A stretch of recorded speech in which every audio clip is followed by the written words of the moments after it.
knock at your door and I'm serving like pizza. I got that ice, Italian Ritz. Bitch, I'm a family man like I'm P. These niggas be shortstops. Derek Jeter, knock a nigga out like I'm Vegeta. Yo, what's good, YouTube? It's your boy Rod. I'm back with another YouTube video for y'all. Listen, man. Look, I'm back with the Napoleonic Wars, Oversimplified Part 2. Part 1 is in the playlist for all the oversimplified videos right here.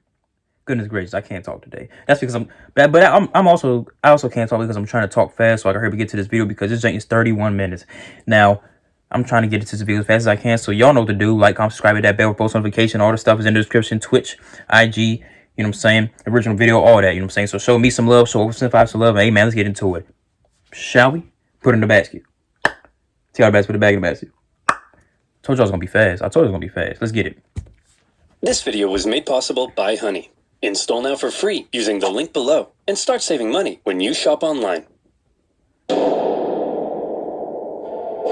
After the Third and Fourth Coalition Wars, Napoleon had decisively defeated all three of his main rivals on the continent, and he was now undoubtedly the master of Europe.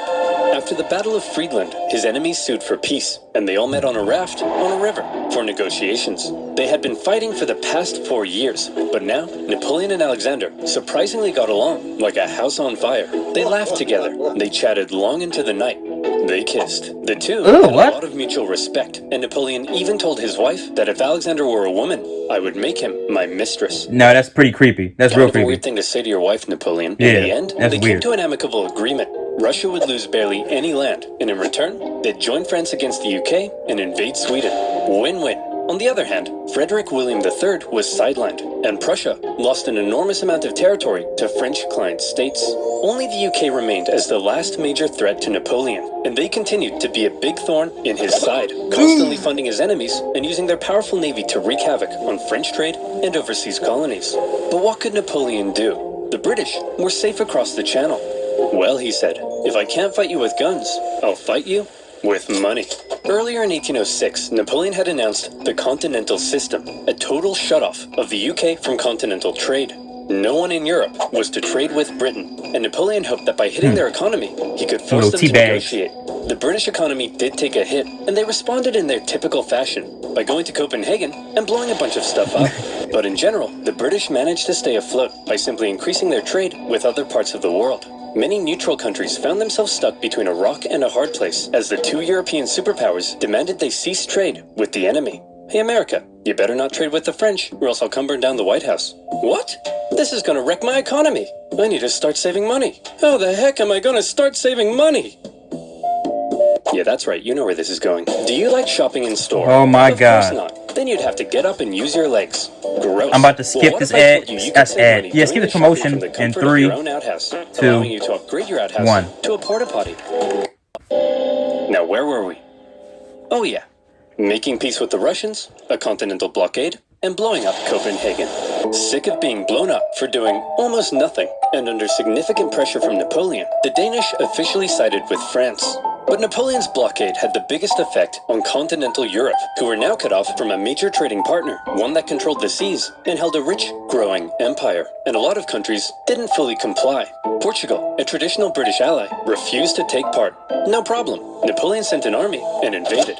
But it wasn't just Portugal. Many of Napoleon's allies were also suspect. Your Majesty, it seems that Spain isn't properly enforcing your blockade. Spain? Why not? Well, it appears they've been trying to find a way out of being your ally since they lost their fleet at Trafalgar. What is with these people? It's almost like everyone's only pretending to be my ally because they know otherwise I'd beat them up. Do I even have any real friends? Probably not. My friend Pierre?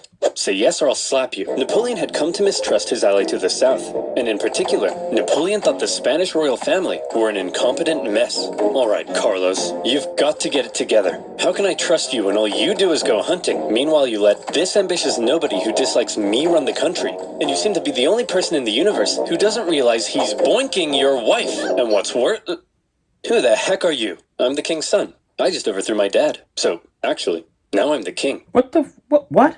You people are the biggest cluster of shameless, narcissistic idiots and all around just the worst people I've ever met. Here, have a Kid's Choice Award. French forces, many having conveniently already entered Spain to invade Portugal, occupied Spanish forts, and Napoleon invited the Spanish royals to France to help mediate their differences. Dr. Bonaparte. We're here with the royal family of Spain. So, Fernando, you've been accused of plotting against your father and vying for the Spanish throne. What do you have to say for yourself? Well, Napoleon, I just think great. Well, I've got the test results right here. Fernando, in the case of the Spanish throne, you are not the king. And Carlos, you are also not the king. Who's the king? Napoleon? I'm the king! Actually, Napoleon made his brother the king, but for all intents and purposes, Spain was now his puppet. He expected the Spanish people to be over the moon at the removal of their unpopular royal family. Imagine his surprise when it turned out that people don't really like to be subjugated by a foreign power, least of all one who had previously attacked the Catholic Church. And so the people of Spain revolted. Oh, wow. Brutal fighting broke out as bands of armed Spaniards ambushed French troops across the kingdom, and vicious atrocities were committed on both sides. In addition to fighting the regular Spanish and Portuguese forces, the French had to contend with tens of thousands of guerrilla fighters throughout the Spanish countryside. The British even took the opportunity to land an army led by the future Duke of Wellington. And now, British forces were defeating French ones on land. Napoleon briefly went to Spain in person, and he did drive back the Allied armies, but before long, his attention was needed elsewhere. The whole thing became a nightmare for the emperor. He excelled at traditional warfare, but this was something more akin to Napoleon's Vietnam. The whole conflict would keep hundreds of thousands of French soldiers and resources bogged down for years. Napoleon was never able to break the will of the Spanish people, and this problem weakened his position in Europe. Hey, Francis, want to go to war with Napoleon again? Oh, I don't know, Britain. He's already whomped me 3 times. I'll give you £1 billion. Well, okay. Seeing that Napoleon was now caught up in Spain, and with some British funding, Austria decided maybe, just maybe, this time, they'd have a chance. So did they? No. Napoleon defeated them in just 4 months. 4 months? But it wasn't exactly easy. The Austrians had been watching Napoleon and learning, and they had made some reforms, while Napoleon, after years of war, was increasingly having to rely on inexperienced conscripts. So this time, the Austrians gave him a run for his money. The Fifth Coalition saw some of the bloodiest battles to date, including Napoleon's first major defeat, and when he did finally defeat the Austrians at the Battle of Wagram, it was a very costly victory. Still, Napoleon had yet again kicked Francis's butt, and as part of the peace terms, Austria lost a bunch more land. Not long after, however, Napoleon and Francis came to another agreement. It was decided that Napoleon would marry Francis's young daughter. But wait, what? Doesn't Napoleon already have a wife? Yeah. Well, yes, he did.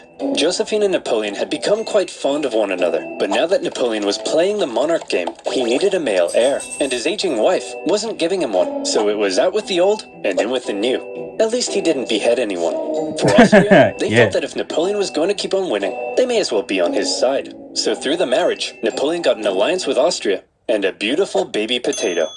Between the failing blockade against Britain, the ongoing war in Spain, and now his recent struggles in Austria, cracks in Napoleon's invincibility were beginning to show. But still, look at this map. So blue, so beautiful. Even Sweden, after being pulverized by Russia, overthrew their king, and after an interesting chain of events, ended up putting one of Napoleon's own marshals in charge. Marshal Bernadotte took the name Karl Johan and became Crown Prince of Sweden, after agreeing to join Napoleon's continental system. For now, Sweden was Team France. Napoleon was on top of the world. He had won an endless string of victories. All he had to do now was sit back and not make any major miscalculations that could completely turn the tide of war. Yeah. So let's see what comes next. 5-hour Energy helps you get stuff done. He's going to invade Russia. Purchase 5-hour Energy. You can instantly win. He's going to invade Russia? What the freak? Hey, bruh. But yeah, just ignore the Spanish stuff, you know what I'm saying? They're insignificant. They're insignificant. Just forget about it. France's alliance with Russia was a terrifying prospect. Together, the two could have been unstoppable. But unfortunately, the alliance didn't last. The Russians felt they weren't getting a fair deal. Napoleon's Duchy of Warsaw right on their doorstep was a bit of an insult. And then their economy began to tank because of Napoleon's British blockade. And eventually, they began to open up trade. Your Majesty, it seems Alexander is no longer abiding by the continental system and has begun trading with the British. Alexander? But he kissed me. He Kissed you? You wouldn't get it, Pierre. No one would ever kiss you. The security of Napoleon's empire depended on removing the British threat, and he wasn't happy with Russia's backdoor shenanigans. And so in 1812, Napoleon decided to go to war. He gathered together the most massive army Europe had ever seen, made up of troops from every corner of his empire, and he prepared to invade. Okay, it looks like Napoleon's coming for us. Generals, I need ideas. We could stand and fight. No, that's stupid. You're stupid. We could run away. You're a star. You'll remember Napoleon's tactics relied on astonishing speed to outmaneuver his enemy and force a quick, decisive battle. Well, I've got 2 words for you. Scorched earth. If his opponent retreated while scorching the earth, his men couldn't live off the land. And if his men couldn't live off the land, he needed his supply trains. And if he needed his supply trains, he couldn't move quickly. And if he couldn't move quickly, he couldn't outmaneuver his enemy. And if he couldn't outmaneuver his enemy, I think you get the point. He wins. Napoleon he launched loses. his invasion and hoped for a quick battle. But all he could do was try to catch the retreating Russians while moving deeper and deeper into hostile territory. As he went, the horribly hot summer devastated his army. His men died of heat, exhaustion, and disease. Supplies began to run out, and his men began to starve. Many deserted, and still the Russians continued to retreat. Numerous times Napoleon considered turning back, but that little voice in his head kept on telling him, keep going, just a little further. And don't worry, you're definitely average height for the time. He nearly caught the Russians at Smolensk, but it was his birthday, so he had a party instead. When he finally reached Moscow, he predicted the Russians wouldn't be willing to give up such a historic and holy city without a fight. And he was right. The Russians finally turned to face him for the single deadliest day of the Napoleonic Wars, the Battle of Borodino. The Russians fought valiantly, and as he got older, Napoleon's battle tactics seemed to become a little less refined and a little more run straight at the enemy, try not to die. He launched a full frontal assault at the Russian defenses, and as a result, the death toll was colossal. The Russians eventually decided to retreat, leaving Moscow to fall into Napoleon's hands. Quick, the French are taking the city. Release all these prisoners immediately and tell them to burn it to the ground. Well, Jimmy the arsonist, you are not going to believe your luck. Moscow went up in flames, and as Napoleon entered, it became very clear his army wouldn't be able to stay there very long. But he had just defeated the Russian army and taken their most beloved city. In his mind, he had won. So he sent Tsar Alexander in St. Petersburg a letter. Your Imperial Majesty, Napoleon requests your surrender. How shall I respond? You shan't, Dmitri. Ever.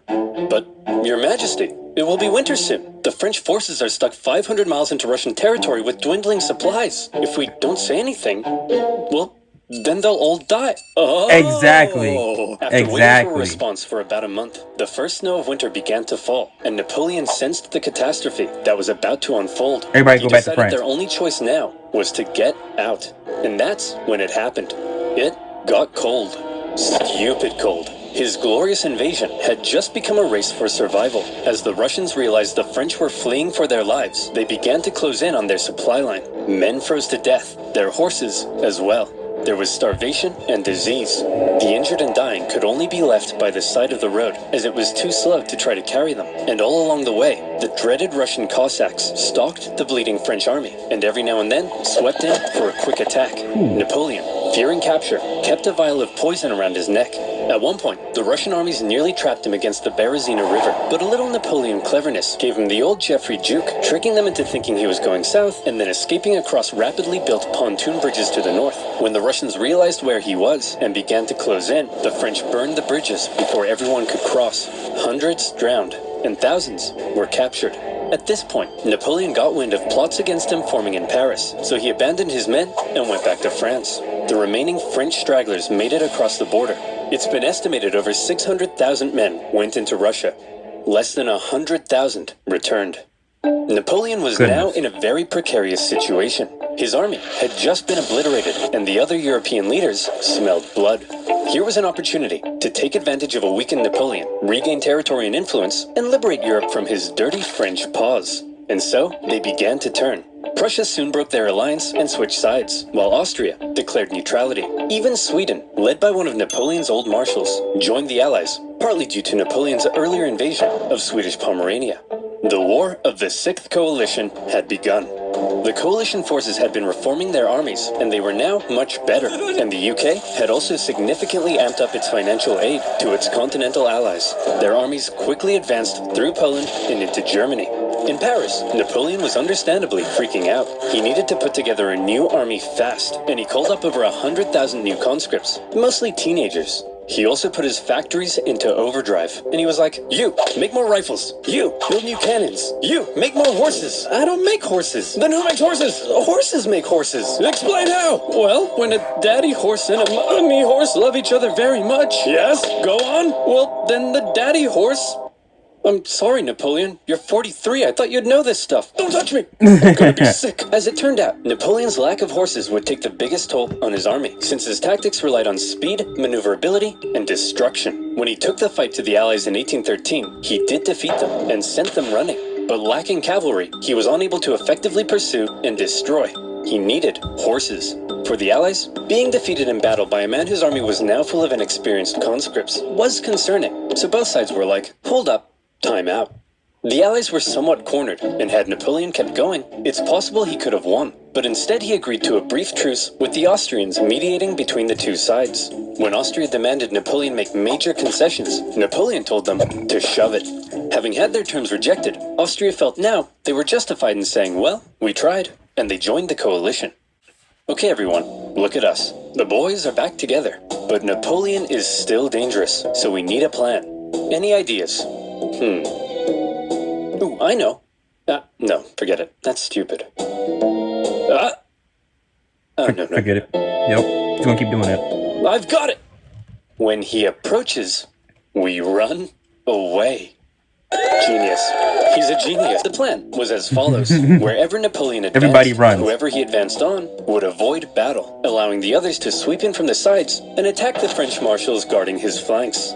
Essentially, the plan was, don't try to fight Napoleon. And this plan worked tremendously. The Allies scored a number of victories that saw Napoleon move back to the city of Leipzig, where he would make one last major stand as the Allied armies converged in on him from all sides. The stage was set for the biggest and bloodiest battle of the Napoleonic Wars. He's surrounded. The Battle of Leipzig. Almost 500,000 troops from over a dozen nations stretched across the battlefield. The French found themselves fighting on all sides for 4 days against the Austrians, Prussians, Swedes, and Russians. It's no wonder this battle is also sometimes referred to as the Battle of the Nations. The French fought ferociously, but ultimately were no match for the coordinated efforts of the coalition.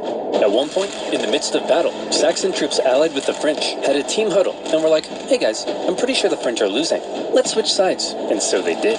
When it became clear that Napoleon couldn't win, he ordered a retreat across the only bridge over the river. The Allies swarmed into the city, and desperate fighting raged in the streets. Okay, Corporal, after everyone has crossed the river, I need you to blow up the bridge. Okay? Not before everyone's crossed. After. You got that? Yes, Colonel, I'm not 5. I can comprehend time. Good. Wait. Did he say before or after? Well, fortune favors the bold. The bridge was blown early, and 30,000 French troops were stranded and captured. A disaster. And with that, the dominoes were beginning to come crashing down on Napoleon. In the south, an army under the British Duke of Wellington had been pushing the French out of Spain for the past few years, and were now crossing into France. Austrian armies had pushed into Italy, while Napoleon's old flamboyant cavalry commander, Murat, who Napoleon had made king of Naples, decided to switch sides. German states, many resentful after years under Napoleon's thumb, turned against him, and the Confederation of the Rhine collapsed. Bernadotte invaded Denmark, and they were forced to join the coalition, while the Netherlands were liberated. You'd think Napoleon might have seen the writing on the wall, but he was Napoleon, and so instead, he prepared to keep fighting. As attitudes in Paris were already beginning to turn against him, he called up more conscripts to defend the exhausted nation. As for the Allies, they weren't sure exactly what they were aiming for here. A few peace offers were floated that may have let Napoleon keep his position, but the British kept throwing around even more money, and eventually, they all agreed that the ultimate aim was the deposition of Napoleon entirely. And so, Napoleon embarked on one of his most famous campaigns to defend the homeland. He was completely outnumbered, but the Allied armies had split up and spread out. His army was so small that he could move at lightning speed, and he used this to his advantage. In the famous 6 Days campaign against Prussian General Blücher, he attacked from all directions and defeated Blücher's forces 4 times, only suffering 1/10 of the casualties he inflicted. Even with his back completely to the wall, Napoleon was still Napoleon. Then he turned south to take on Schwarzenberg's army of Bohemia and enjoyed even more victories. However, Napoleon's problem was that he couldn't be everywhere at once, and wherever he wasn't, the Allies continued to push towards Paris. He made one last-ditch attempt at moving in behind the enemy lines and cutting off their communications, but Paris was in disarray, and the people were sick of war. One ambitious and slightly treacherous politician sent the Allied armies a letter basically saying, "Hey guys, come on in." And so, they did. The city's defenders surrendered, and as the Allied leaders entered Paris, the people cheered them as bringers of peace. Paris had fallen. Quick, marshals, gather your men. We're gonna launch an assault on Paris. Where are my marshals? They all left and told me to give you this note. Napoleon's marshals had realized what he hadn't. It was over, and they insisted all that was left now, for the good of France, was for him to abdicate. And without the support of his army, Napoleon had no choice. He hoped his son could take his place, but it was decided instead to restore the old Bourbon monarchy. Old King Louis XVI's brother would become the King of France. It was almost like the French Revolution had never even happened. But what would we do with Napoleon? We can't have a hyperactive 44-year-old menace running around reigniting revolutionary ideals and plotting his return. Well, why don't we send him, I don't know. There. The location chosen for Napoleon's exile was the small island of Elba, just off the coast of Italy. Napoleon was to rule over the island, and even got to keep the title Emperor of Elba. The Allies must have been in stitches when he came up with that. When he learned what his fate was to be, he drank the poison he had been keeping around his neck. But it had gone out of date, so instead of a quick and painless death, he got a painful stummy-wummy instead. Before he left France, he addressed his oldest and closest guard one last time, making an emotional speech that ended with him kissing their flag. And off he went to exile. The deal that was given to him was actually quite generous. His family were given titles, he was to receive a state pension from France, and he was able to receive many distinguished visitors, all eager to come and meet the famed emperor. And he ruled over Elba well, improving infrastructure and introducing many legal and social reforms aimed at improving life on the island. Hey Napoleon, just coming in to check on how it's all going. Holy smokes! But it wasn't all good. For one thing, he learned of the death of his first wife Josephine and was deeply saddened. He was forbidden from seeing his son and current wife, and in Austria, Emperor Francis had ordered a local count to seduce her, so she would forget about Napoleon. Then, the new King Louis XVIII refused to give Napoleon his agreed pension. He was under constant threat of assassination, and there were even rumors that the Allies were thinking of relocating him somewhere even more remote. But the biggest problem was that Napoleon was once the master of Europe. He had lived a thrilling life of adventure, fame, and glory. Now, he found himself on a tiny island in the Mediterranean, and he was bored. Wouldn't it be nice if he could somehow return to France and reclaim his throne? Hey Napoleon, want to go back to France and reclaim your throne? I would, Pierre. But how? Well, I was thinking we could just take this boat. Will that work? Surprisingly, yes. Pierre, remember when I told you no one would ever kiss you? Yes, sire.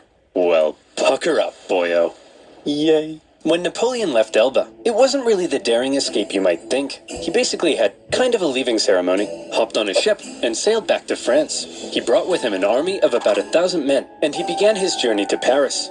However, in Paris, there was now a new king, and at first, the people largely accepted him because the last few years of war under Napoleon had brought immense death and economic suffering. That's right. The king is back, baby. Divine right to rule. Don't worry, everyone. I know the economy is kaput, but I and my courtiers will withdraw into this palace, and we will definitely work as hard as we can to fix everything. They didn't do it. They didn't do nothing. And they're partying. Right. Chop off the king's head. Oh, yeah. That's why we got rid of the king. As the Bourbon monarchy began to look more and more like a return to the past, and the returning nobility seemed hell-bent on regaining their lost privileges, the people weren't too happy. And so, Napoleon hoped that his glorious return would be met with jubilation. In the end, the reaction was a little mixed, but many were happy to see their old emperor. Your Majesty, it seems that Napoleon is back and marching this way with 1,000 men. That guy? No problem. I have hundreds of thousands of men. send them to arrest him.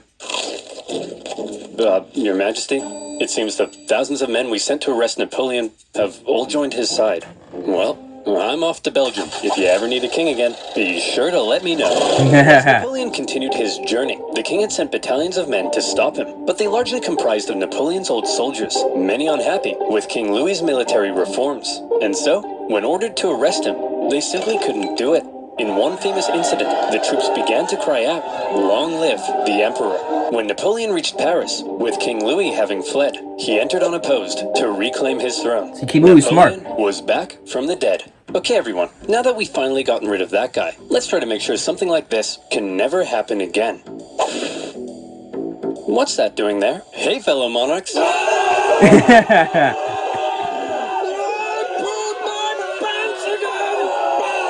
This time, Napoleon promised he would be a mucho good boy and not start any wars. But the Allied leaders were having none of it. They declared Napoleon an outlaw and the illegitimate ruler of France. Then, they declared war. Not on France, but on Napoleon himself. For what? And when you have multiple empires declaring war on you as an individual, that's how you know you're a very naughty boy. The Allied powers began making plans to combine their forces and once again invade France. The most immediate threat to Napoleon were the British and Prussians hanging out in nearby Belgium. If Napoleon could knock them out quickly, maybe he could force the Allies to negotiate, and maybe he could hold on to his power.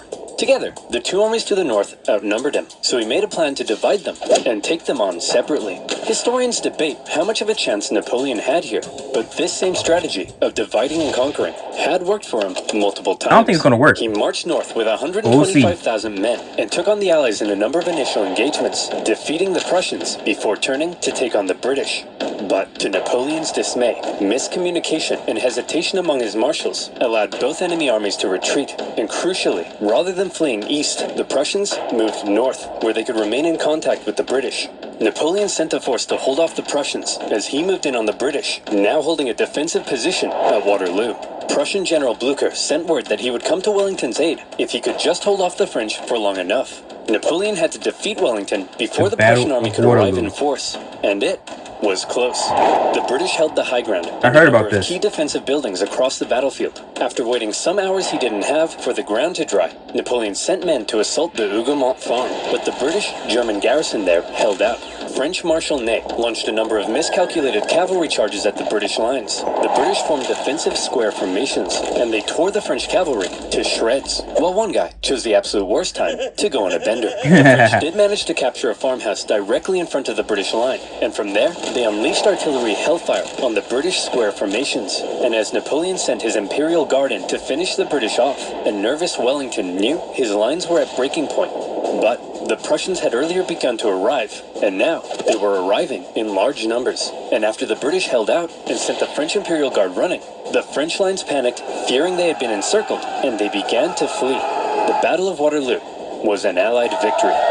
And with that, Napoleon's hopes of returning to glory were vanquished. He knew he was defeated. He went to the British and said, "Can I please have a house near London?" And the British replied, "No." Instead, to make sure Napoleon was put away once and for all, they sent him to one of the most isolated and remote places they could think of, a tiny island in the Atlantic Ocean, St. Helena. Here, a deeply isolated and depressed Emperor Napoleon would live the remaining years of his life. His house was a wooden bungalow, not exactly on par with the Tuileries Palace. Much to his frustration, his captors referred to him as General, rather than calling him Emperor. His mail was censored, his visitors were vetted. There was almost no way he could escape such an isolated island. But just to be sure, he was guarded by 2,000 British soldiers and 2 ships that circled the island 24 hours a day. Wow. He had once been the most powerful man alive, and images of the victorious Napoleon depict a strong leader, hand firmly in jacket. Depictions of Napoleon on St. Helena show a disheveled old man, hand firmly in pants. He had lost everything. And by the way, he was only 46, so maybe it's about time you know what? You're doing all right, kid. Napoleon fought one last battle while on the island. The battle for his reputation. He spent hours writing his memoirs, espousing his achievements, recording his greatness, and turning himself and his story into a phenomenal legend. And in this battle, he certainly succeeded. His mark on history cannot be denied. After his defeat, the European monarchs had got to work restoring Europe to its traditional balance and reasserting their dominance. But after Napoleon had spread the influence of the French Revolution, these returning monarchs would have a difficult time regaining their absolute control. France returned to the rule of the Bourbons, but it would go on to stage another revolution, and then another one. Reaction to Napoleon's rule in places like Germany and Italy propelled forward the ideas and feelings of modern unity and nationalism, and his Napoleonic Code still remains the basis of law in various modern countries. The modern world owes a lot to Napoleon's legacy. He remains statistically possibly the greatest military general in history, and his revolutionary military tactics changed the face of warfare. He was the last truly great leader to both lead his armies in battle while retaining total political control over a vast empire. There's still hope for Joe Biden, but the man remains somewhat of an enigma, and we still aren't sure exactly what to make of him in some regards. Was he the champion of the French Revolution, spreading equality wherever he went, or did he betray it by making himself an absolute monarch and restricting certain liberties? Was he an ambitious and aggressive conqueror, hell-bent on bringing Europe to its knees? Or was he simply defending himself against an aggressive Europe, hell-bent on reducing his power? Some things will continue to be debated. Napoleon died at the age of 51, Only 51? officially of stomach cancer, but some believe he may have been poisoned. The British buried him in a tin coffin, inside a mahogany coffin, inside a lead coffin, inside another mahogany coffin. What? Yes, this time, they wanted to make sure he stayed where they put him. In 1840, his remains were moved to Paris, where they now rest under the dome of Les Invalides. The man from humble origins, with huge ambition, That's wild. ruthless determination, immaculate skill on the battlefield, and a hefty dose of luck, who was determined to make his mark on history, did just that. There is no immortality, he said, but the memory that is left in the minds of men. And in that sense, Napoleon knew he would live on forever. And that he did. And to reiterate, he was definitely average height for the time.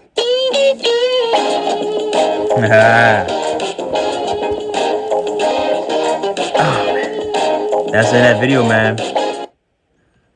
That's in that video, man. I love that outro music. I love that outro music that OverSimplified has, man. But hey, look, let's wrap this video up so I don't back up my storage and have to freaking delete everything on my phone. Yeah, man, make sure y'all, I hope y'all enjoyed. Let me know what y'all think down below in the comments. Make sure y'all like, comment, subscribe, hit that bell, post notification, you know, when I post, you know what I'm saying, on my IG, Snapchat, intro, and also my IG down below in the description. Is there along this description video, so go show what's in to love. Look at it in the morning, You already know I'm rocking, man. I'm on the road to 10K. I'm on the road to 10K. Give me the riches. I'm on the road to the riches. You know what I'm saying?